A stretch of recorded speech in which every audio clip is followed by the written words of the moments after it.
Good day, brothers and sisters in Christ. Friends, Happy New Year 2026.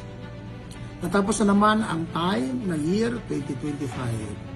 At ngayon, year 2026, panibagong time.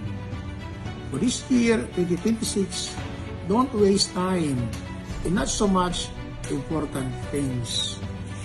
Marinig natin ang mga pangusap na time is gold. Or how I wish I had a time, but I had no time. Or if I can only go back in time, then I can make things better. From the book of Ecclesiastes, there is time for everything. And allow me to share it to you. Chapter 3, verse 1.